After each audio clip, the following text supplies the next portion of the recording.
Hello students, let's understand the given question. What is the arrangement of the given waves according to their decreasing frequencies? So question हमें दिया गया है कि यहाँ पे 4 waves है, 4 waves दी हुई है and then we have to tell the arrangement of the given waves according to their decreasing order of frequencies. So यहाँ पे हमारे पास 4 options है, option A, B, C and D. Option A है third, fourth, second, 1, B third, fourth, first, second, C fourth, third, first, second, D fourth, third, second, 1. So we have to tell which option is correct. Now we can start from the given. अब given में हमें बताना है कि what is the arrangement of the given waves according to their decreasing frequencies. So we have to tell decreasing order of their frequencies. Decreasing order of frequencies. Decreasing order of frequencies. ठीक है? Frequencies. अब हमें पता है कि decreasing order क्या होता है, सबसे पहले सबसे ज्यादा, फिर कम, फिर उससे कम एंड देन उससे कम. ठीक है, frequencies. Now we can start solution. अब हमें पता है कि जो फ्रीक्वेंसीज होती हैं वो क्या होती हैं, that is equal to number of waves. Frequencies equal to number of waves divided by total time. Number of waves divided by given time. ठीक है, अब हमें इन शॉर्ट क्या कैलकुलेट करना होगा, नंबर ऑफ वेव कैलकुलेट करना है. Time जो है वो ग्राफ 1, 2, 3 एंड 4 सबके लिए क्या है, 1 second. So t equal to 1 second है. अब t इक्वल टू 1 सेकेंड में हमें नंबर ऑफ वेव्स कैलकुलेट करनी है. कितनी नंबर ऑफ वेव्स है, तो जितनी नंबर ऑफ वेव्स होंगी उतनी ही फ्रीक्वेंसी ज्यादा होगी. ठीक है, तो हमें नंबर ऑफ वेव्स कैलकुलेट करना है इन शॉर्ट. सो ग्राफ 1 के लिए हम फ्रीक्वेंसी बोलेंगे f1 हम कैलकुलेट करते हैं कितना होगा. तो ग्राफ 1 के लिए अगर हम देखेंगे तो यहाँ पे कितनी नंबर ऑफ वेव्स हैं, यहाँ पे 1 एंड 2 नंबर ऑफ वेव्स हैं. तो 2 नंबर ऑफ वेव्स के लिए 2 डिवाइडेड बाय टाइम कितना है, 1. तो फ्रीक्वेंसी आ गई हमारे पास 2 हर्ट्ज. ठीक है, अब हमें कैलकुलेट करना है 2 के लिए, ग्राफ 2 के लिए. तो ग्राफ 2 में कितनी वेव है, 1 वेव है. तो 1 वेव इन 1 सेकेंड. तो यहाँ पे जो फ्रीक्वेंसी होगी f2 that will be 1 divided by 1. So it will be 1 hertz. ठीक है, अब f3 के बारे में बात करते हैं, that is in graph 3. Graph 3 में हमें कितनी वेव्स दी हुई है, 1, 2, 3, 4 वेव्स हैं. सो नंबर ऑफ वेव 4 हो गई and time given that is 1 second. वो सबके लिए कांस्टेंट है, दिस इज 4 हर्ट्ज. तो हमारे पास f3 आ गया 4 हर्ट्ज. f4 के बारे में हमें बताना है. तो यहाँ पे नंबर ऑफ वेव्स कितनी है, 1, 2, 3, 4.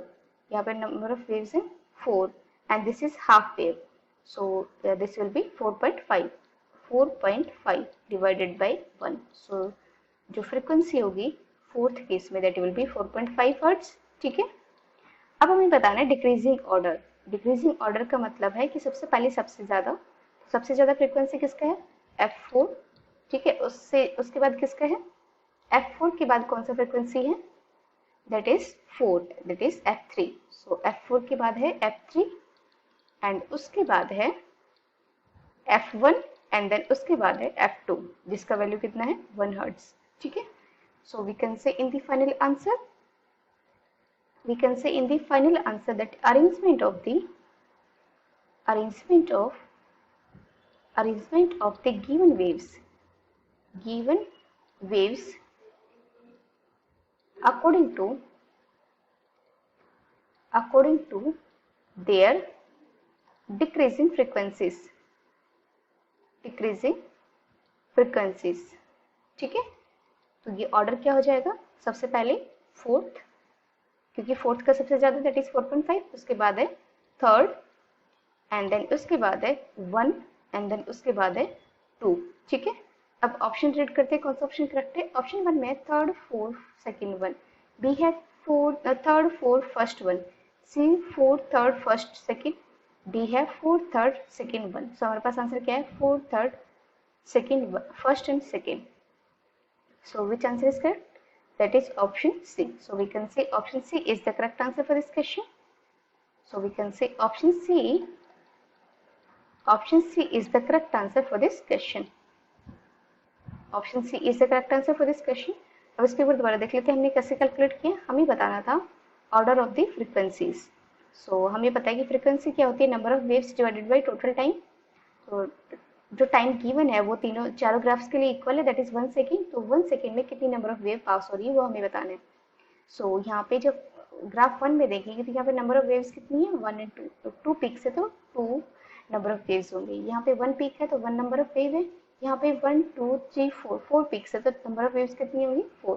यहाँ पे 1 2 3 4 4 peaks and 1 half circle, half cycle है, सो इट विल बी 4.5। ठीक है, सो वी कैन से की फ्रीक्वेंसीज उनकी क्या होंगी, f1 equal to 2 hertz, f3 equal to 4/1 4 hertz, f2 equal to 1 hertz, f4 equal to 4.5 hertz, f4 equal to f4 equal to 4.5 hertz. So अब इनका decreasing order देखेंगे तो सबसे पहले सबसे ज्यादा that is f4, then f3, then f1 and then f2।